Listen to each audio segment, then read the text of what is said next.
Hi, Jen here from Jen Michelle Coaching, and today I want to talk about how to work through a panic attack or how to work through anxiety when it's coming on sudden and strongly.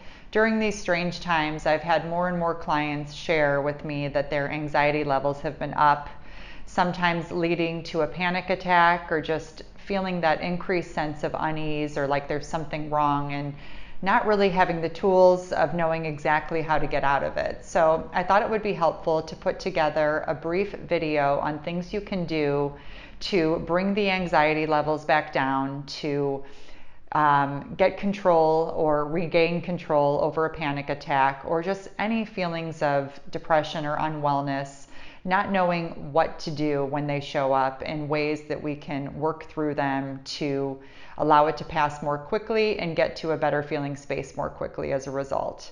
So let's get started.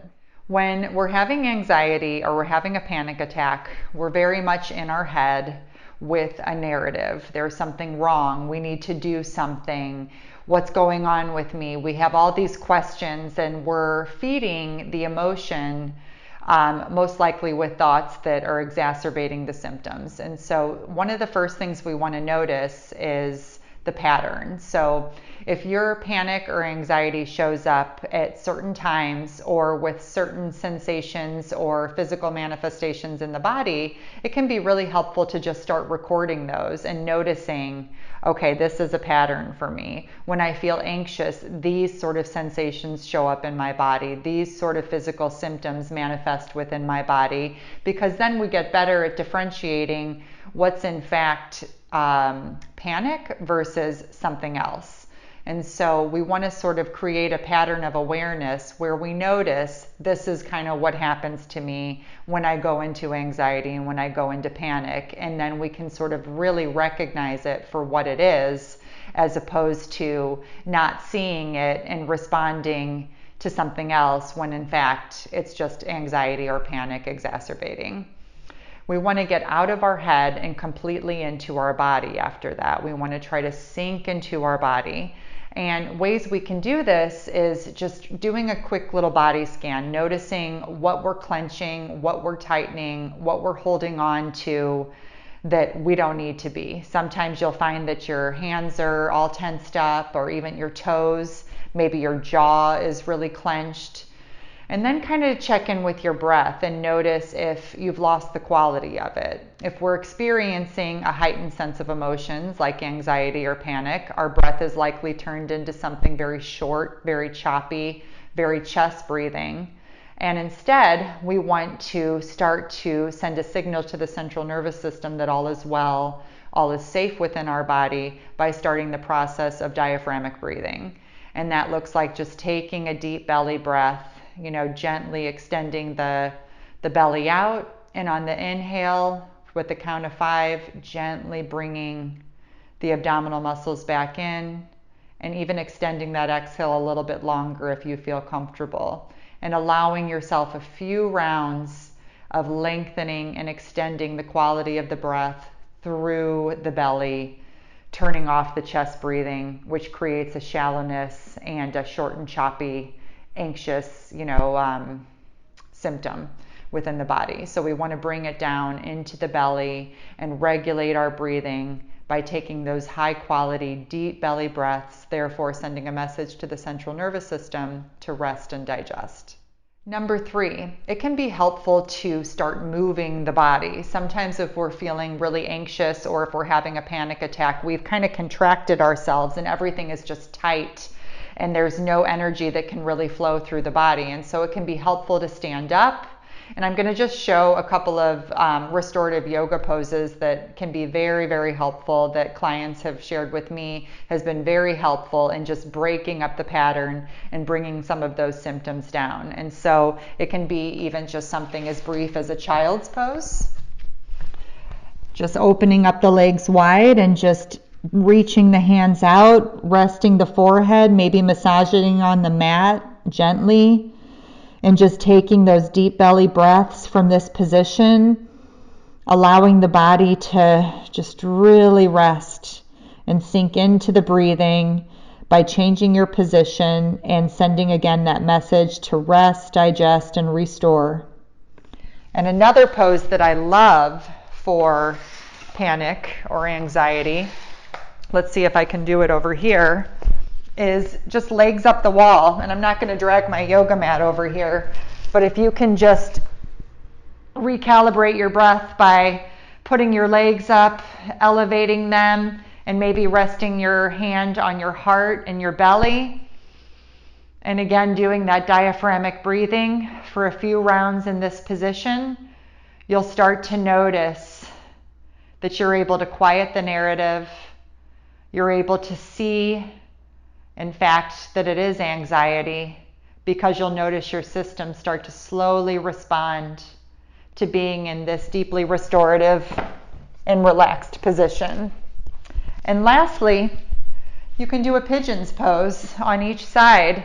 And if you're not warmed up, you don't have to go deep into it, but just even, putting one hip in front of you and allowing yourself to fold down, release any tension and stress through the hips. Again, maybe rolling your forehead gently on the mat and just focusing on the alignment of your body. And notice how that alone breaks up the narrative and gives you a space to sort of hit the reset button. And with each breath, just deeply using your awareness to focus on the quality of your breath, noticing that also lovingly and forcefully invites you to drop out of the narrative and sink fully into your body. And of course, trying to do pigeon pose on both sides is very helpful, just to align the body. And you'll notice that you'll slowly be able to bring yourself down, which will increase your confidence in yourself so much, because you'll feel that sense of control, like you've got something you can do. And the last tip that I have is, as women, I find that we love tools. And so sometimes it can help us to tangibly turn to something that's comforting, not just sort of more abstract, but like we have like a little tote bag of tools. And so I kind of put one together that I think can be helpful. So what do you turn to when you're anxious? Do you tend to run from it? Do you tend to start getting people involved? Or do you feel like you have a sense of awareness where you can start the soothing process and turn towards some things that offer you comfort? So that can be a warm cup of tea. There's something to be said for drinking something nourishing, drinking something warm, drinking something soothing, giving ourselves permission to slow down and hit the reset button.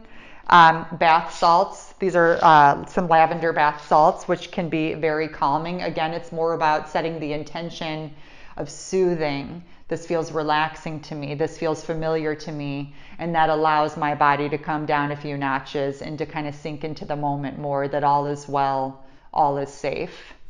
And even just some different essential oils, just different aromas, can be a source of support. And again, this is not going to just knock a panic attack out, but it's more about aligning yourself with things that offer comfort, that offer something that allows you to bring it down little by little and support that process.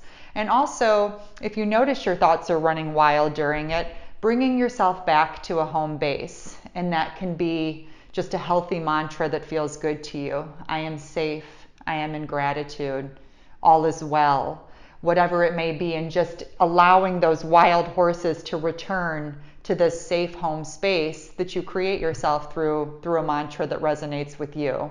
And allow that mantra to soothe that deeper part of you, that inner child in you that is all worked up and that doesn't feel safe, and allow that mantra to sort of offer a place of safety to the thoughts that are kind of running wild. And so if you're dealing with anxiety, I would love to hear if you've tried any of the tools that I mentioned.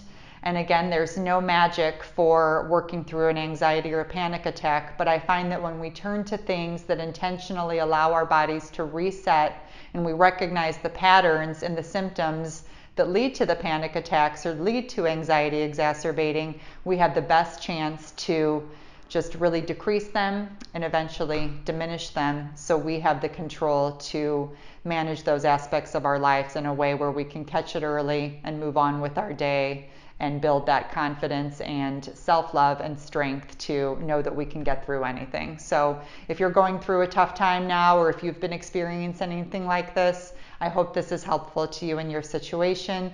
Please feel free to check out my channel for any other videos on just self-love, self-confidence, and living the best life that you can, and creating a loving and healthy relationship. Wishing you all a great week. Thanks so much.